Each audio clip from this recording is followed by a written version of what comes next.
गिरता देऊन दिली कोण होता अखेर आम्ही होतो नाही मास्तर होता नाही बाबा હા તે તો આપણે આ છે બરમિયાવાડ મંદિર. બરમિયાવાડ ગામ છે જ્યાં શિવજીનું મંદિર આવેલું છે અને દર મહાશિવરાત્રિના દિવસે અહીં મેળો ભરાય છે. એકચ્યુઅલી આ શું છે એટલે આ મંદિરમાં એટલે કંઈ અવશેષો મળેલા એટલે શું છે અહીંયા? બાબાશ્રી તે નાનપણથી એના સપનામાં જેવો આવ્યું હશે એટલે ભક્તિના માર્ગમાં જ ઘરે એને સ્કૂલમાં મોકલે તો બી સ્કૂલે નહીં જાય, કામે મોકલે તો બી કામે નહીં જાય, જંગલમાં જઈને જંગલમાં જ ખાલી એને એ જ મગજમાં નાનપણથી જ. એટલે એ કોણ હતું? એવાજી બાબા બાબા હતા. હા તે તો એવું જ કરીએ, એને સ્કૂલની નહીં પડેલી નહીં ઘરની પડેલી કંઈ સંસારની કંઈ જ નહીં, એને મા બાપની હોય નહીં પડેલી, એને ફક્ત જ શિવને જઈને જંગલમાં તપ કર્યા કરે. નાનપણથી જ ખબર નહીં આ આટલું અજ્ઞાન વિસ્તાર તો બી એને ઓટોમેટિક એવું થઈ ગયું. પછી જંગલમાં જાય, ગમે તે બખલ હોય, વાઘની હોય કે ગમે તે હોય, વરુની હોય, અંદર ઘૂસીને તપ કર્યા કરે, ચોમાસામાં હોય જે હોય તે, ને એને ભૂખ લાગે તો પેલો કંઈ બી પાંદડા બાફીને ખાયા કરે બસ એવું. પછી એને ઓટોમેટિક એવું આભાસ થયો, શિવજી પ્રસન્ન જેવા થયા એને. ત્યારથી હમણાં હોય ને કે તમને જે કે બધું ભવિષ્ય જાણે ઓટોમેટિક, ને કોઈ બી દુઃખ જે દવાખાને નહીં મટે એ ભસ્મ આપે તો બી મટી જાય. એનું નામ શું? એવાજી બાબા. એવાજી બાબા. એવાજી બાબા તે અત્યારે છે હાલમાં? છે ને હાલ, હમણાં જસ્ટ ગયા એમ કે બંધ કરીને. તો આપણે એમને મળવું હોય તો હવે પાછું એકાદ વાર આવવું પડે.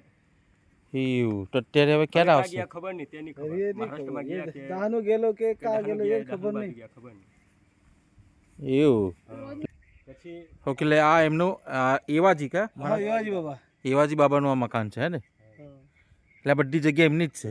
એટલે તમે તો સેવા કામ રહો છો? હા હવે જમાઈ તમે હા એટલે આ પથ્થરો એવું બનાવ્યું છે આખું. એ પાણી આવે ને ઘણા લોકો પૈસા વાળા આવે, દાન આપે, લાખ રૂપિયા, 5 લાખ, 20 લાખ, 25 લાખ આપે, લે જ નહીં. ભગવાનને આલીશાન નહીં જોઈએ, મહાદેવને એમ કે પહાડ જ જોઈએ, એટલે એને બધું આ પહાડ જ કરી લાગે. પૈસા પૈસા લેતો નહીં. અને અમારા જેવા આવે ને સાહેબ, કઈ દુઃખ મટ્યું હોય અમારા જેવા આવે તો પછી બાબા કે તમારે મને 1 રૂપિયો નહીં આપવાનો, ફક્ત તમે એક દિવસ આવીને મને આ પથરા ગોઠાવી આપો. એટલે શ્રદ્ધાથી આ ભક્તોએ જ કામ કરેલ છે, એક બી પૈસા વગર. બાબાશ્રી એમને જમવાનું આપે અને એ લોકો કામ કરીને જતા રહે બસ. પછી બાબાશ્રી એમને કહે કે જ્યાં સુધી આ પથ્થરનો આયુષ્ય છે ત્યાં સુધી તમને પુણ્ય મળ્યા કરશે કે અહીંયા એમ કે શ્રમદાનથી. ઓકે, લોકોએ શ્રમદાનથી આ બનાવ્યું છે આખું. એટલે આ બધા અહીંયા આવે છે એ લોકોએ જ બધું કર્યું છે.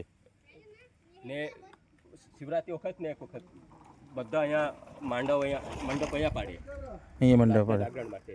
તો અહીંથી નંદીનો અવાજ આવે ને પેલો વાસરડાનો સાંભળતા બસ નીકળી જાય, પણ કોઈને દેખાય જ. એકવાર તો પેલું આરતી પતી ગઈ ને પેલો ઘંટ વગાડવાનો બાકી હતો તો બધા નીકળી આવ્યા તો ઓટોમેટિક ઘંટ વાગ્યા જ કરે. પછી લોકોને ખબર પડી કે આપણે તો ઘંટ જ નહીં વગાડીએ. ભગવાન પણ એટલે બધું છોડી દેવાનું, ભક્તિ ચોખ્ખી જ ભક્તિ રાખવાની. હા એવું કહી